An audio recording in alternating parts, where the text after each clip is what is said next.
halkaygu markaa idin soo gaariyaba muuqaalkan waxaan doonayaa inaan kaga hadlo wararkii ugu dambeeyay ee gudaha dalka Mareykanka sida daraadeed ilaa iyo 5 qodob oo kala duwan ayaan doonayaa inaan muuqaalkan ku fiiriyo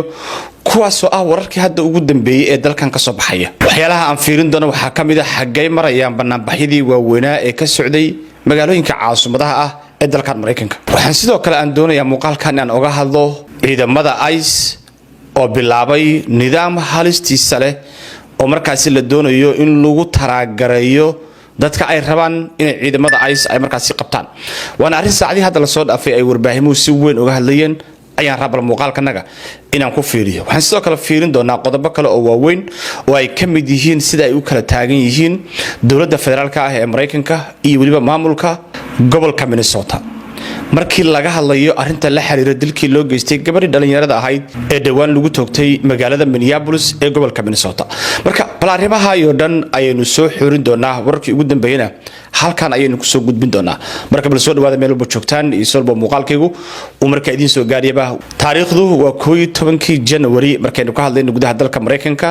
waana 12 January markaynu ka hadlayno dhankaas iyo Afrika marka bal soo dhawaada meel walba joogtaan iyo solba muuqaalkaygu marka idin soo gaariyaba dalka Mareykanka ayaa waxay hadda u muuqdaan kuwa aan wax isbedel ah laga filaynin marka la fiiriyo talaabooyinka ay qaadayso dawladda federaalka ah ee Mareykanka marka saan idin sheegay bal ilaa iyo 5 qodob ayaynu arrimaha aynu ka fiirin doonaa marka ugu horeysa banaanbaxayaashii waaweynaa ee gudaha dalka Mareykanka ka socday ayaa wali waxay u soconayaan si xawli ah waxayna shacabku u muuqdaan inay markaasi soo buux dhaafinayaan goobaha la isugu soo baxayo markii aynu ka hadlayno magaalooyinka waaweyn sida magaalada Minneapolis sida magaalada Washington DC sida magaalada Los Angeles sida magaalada New York iyo waliba sida magaalooyinka Boston iyo Chicago ayaa waxa la arkayaa in saacadii hadda la soo dhaafay ay isugu soo baxeen kumanaan dad ah oo banaanka soo dhoobanaya waxay dadkaas ay ka qaylinayaan ama ay ka banaan baxayaan laba qodob oo kala duwan qodobka ugu horeysa waa in dawladda federaalka ee Mareykanka ay joojiso qorshaha ICE ee markaas lagu qabanayo dadka la sheegay inay dalkan ku joogaan sharci darro marka labaadna waxay banaan baxayaashan dalbanayaan cadaalad u helida gabadhii lagu dilay magaalada Minneapolis asbuucii hadda la soo dhaafay ee Renee Good qaar ka mid ah shacabkan oo warbaahinta la hadlay ayaa waxa ka muuqata cara xoog leh waxayna ciidamada ICE ay ku tilmaamayaanba inay markaas ay yihiin argagixiso ayaashan ayaa waxa ka muuqda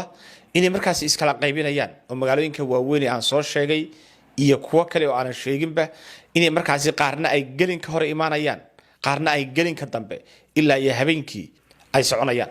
marka way isbedelayaan waxaana arrimahan ka shaqeynaya ururo waaweyn oo markaas ka socda dhanka kooxaha liberaalka ah ama dadka taageersan xisbiga democratka la yiraahdo ayaa kamid ah dadka sida weyn hadda hormuudka ugu ah uguna ololeynaya banaanbaxayaashan looga soo horjeedo ciidamada ICE iyo waliba cadaalad u helida gabadhii lagu dilay magaalada Minneapolis ee gobolka Minnesota marka banaanbaxayaashu waa kuwa socda soo xogeysanaya oo aan marnaba aan Xuseen labana yaqaan ilaa iyo inta ay banaanbaxayaashan ay si socon doonaan qodobka labaad ee aan doonayo muuqaalkanaga inaan kaga hadlo ayaa waxay tahay waxa saacadii hadda la soo dhaafay soo xogeysanaya xogta sheegaysa in ciidamada ICE ay doonayaan inay isticmaalaan nidaam cusub oo software ah kaasoo markaa lagu taragaraynayo ama lagu dabagelayo halka ay joogaan dadka la doonayo in la soo qabqabto ama ha noqdaan dad dalka sharci darro ku jooga ama dad si kale loo doonayo in la qabto ha noqdaan ciidamadaasi waxay heleen bal leeyahay nidaam ay dadka telefoonadooda ay la soconayaan oo lagu taragaraynayo qofkii la doonayo in la qabtana gurigiisa markaas loogu tagi doono inay aad uga waramayaan saacadii la soo dhaafay dadka diidan qorshaha ay ICE ka wadaan gudaha dalka Mareykanka waxayna uga digayaan dadka shacabka ee reer Mareykan laakiin xaaladda say u socota markii la fiiriyo wax walba way isbedeli karayaan marka arintaas waxaan rabaa inay dadkeenu ay ku baraarugaan isla markaana ay ka warqabaan arrimaha noocaaya oo ay sheegayaan warbaahimaha localka ah ee dalka Mareykanka qodobka saddexaad xogayaha amniga ee dalka Mareykanka haweeneyda magaceeda la yiraahdo Kristi Noem ayaa ku dhawaaqday in ciidamo hor la geyn doono magaalada Minneapolis ee gobolka Minnesota ayadoo aynu ogsoonahay in dhawaan la geeyay ilaa iyo 2,000 oo askari haddana waxa la leeyahay ciidamo hor leh oo boqolaal ah ayaa la geyn doonaa waa tilaabo marka ayaduna muujinaysa in xaaladdu ay ka sii darayso markii laga hadlayo dhanka rabshadaha dhanka qalaasaha iyo waliba dhanka banaanbaxyada in ciidamo hor la keeno ayaa waxay ka dhignaanaysaa in xaaladdu ay ka sii dari doonto sida ay hadda tahay mana muuqato in dawladda federaalka ah ay isbedel ku sameynayso qorshaheeda iyo in xataa shacabka qaylinaya ay markaasi dhageysanayso 2,000 askari oo hore loo geeyay ayaa ilaa hadda waxay u muuqdaan markii laga hadlayo gobolkaasi Minnesota inaysan waxba qabanin bay u muuqdaan in marka lagu soo kordhiyo ayaa marka waxay sii murjinaysaa dhaqdhaqaaqa iyo maxaa la yiraahdaa nolosha gobolkaas dabcan dadkuna way sii mudaharaadi doonaan marka xaaladdu waxay u muuqataa mid ka sii daraysa laakiin ma aha mid ka soo raynaysa ilaa hadda lama sheegin tirada ciidan ee ICE ee gobolkaasi la geyn doono maalmaha soo socda iyo waliba sababta loo geynayo laakiin waxa kaliya ee la fahansan yahay ayaa waxay tahay in ciidamadii hore oo la geeyay aysan qabanin shaqadii markaasi loogu talagalay inay qabtaan dadka shacabka ahna waxay u muuqdaan ayaguna inay difaacayaan dadka la sheegay inay dalkan ay markaasi sharci darro ku joogaan waxaan sidoo kale aan arkaynaa in meelaha qaarkood ay dhacayaan isku dhacyo shacabka iyo ciidamada u dhaxeeya dii ciidamada la soo badiyo xaaladdu ay ka sii darto ma dil dan baa dhici doona ma gacan qaad baa dhici doona maxay xaaladdu noqon doontaa waa arrimaha isha lagu hayo oo aan la ogeyn wax ka soo bixi doona marka maalmaha fooda nagu soo haya waxa laga filayay ciidamada ICE waa arrin loogu yeeray inay door to door ay markaasi ay garaaci doonaan albaab walbana ay istaagi doonaan iskuna dayi doonaan dadka inay qabtaan ayagoo isticmaalaya nidaam ay ku taragaraynayaan cidii ay doonayaan inay markaasi ay soo xiraan qodobka afraad oo aan doonayo inaan muuqaalkan aan uga hadlo ayaa waxay tahay waxa taagan kala aragti duwanaansho weyn oo u dhaxaysa dawladda federaalka ah iyo maamulka Minnesota maayirka magaalada Minneapolis oo dhawaan ka hadlay warbaahinta gudaha ee dalka Mareykanka Jacob Frey ayaa wuxuu sheegay inaysan kalsooni ku qabinin baaritaan ay sameeyaan hay'adda FBI da la yiraahdo iyo waliba the Department of Justice ama waaxda cadaaladda dalka Mareykanka labadaas hay'adood ayuu magac dhaba wuxuu yiri wax kalsooni ah oo aynu ku qabno baaritaan ay kaligood sameeyaan ma jirto wuxuu maayirkan uu sheegay inay ayagu u baahan yihiin marka hore inay baaritaan ay sameeyaan waliba mid level state ah mid heer state ah oo aan federaalka marka hore aan gacmaha loo gelinin kiiskan I think that's a fair point to make, and so let's have the investigation in the hands of someone that isn't biased. Let's not have it exclusively run through the FBI at the federal government or the Department of Justice. Let's have it with the Bureau of Criminal Apprehension at the state level. This is an entity that has expertise. They have a long history of investigating cases just like this, and they have in maamulka magaalada iyo midka gobolkuba ay haystaan dad aqoon u leh baaritaanka horena ay u baari jireen kiisaska noocan oo kala ah oo aan loo baahnayn in markiiba lagula degdego hay'ado uu sheegay inaysan markaas dhexdhexaad ahayn isagoo FBI da iyo ka hadlaya the Department of Justice sidee loogu kalsoonaanayaa buu yiri hay'adaha ay hoos tagaan dawladda markiiba go'aan ka gaartay gabadhii la dilay aydan baaritaan la sameyn Will you accept the results of the FBI investigation, Mayor? You know, if it was an FBI investigation that was done jointly with an investigation from the Bureau of Criminal Apprehension, we could have had some trust that there were entities and individuals at the table that were properly reviewing the evidence. marka codsanayaa oo uu rabaa in baaritaanka laga bilaabo level state oo ayagu ay baaraan la ogaado wixii meesha ka dhacay laakiin dawladda federaalka dhankeeda markii la fiiriyo waxay markiiba ay ku shaabadayeen in gabadhu ay argagixis ahayd askariga ay dil rabtay askarigina uu markaas isdifaaci rabay waxa sidoo kale dawladda federaalka lagu eedeynayaa inay fakiyeen ninkii dambiga geystay oo markaas uu ku dhex dhuumaleysanayo gudaha dalka Mareykanka marka waxa si weyn loogu kala taagan yahay sida marka kiiskaas xasaasiga ah ee buuqa badan abuuray baartaan loogu sameyn lahaa shacabku waxay codsanayaan in ninka la soo qabto cadaaladda la horgeeyo dawladda Mareykanka waxay doonaysaa federaalka in ninka la soo qabanin oo uu yahayba nin haliyay ah oo naftiisa difaacay aragtida uu qabo maxaa la yiraahdaa mayorka magaalada Minneapolis waxa ku raacsan xildhibaanada Soomaalida ah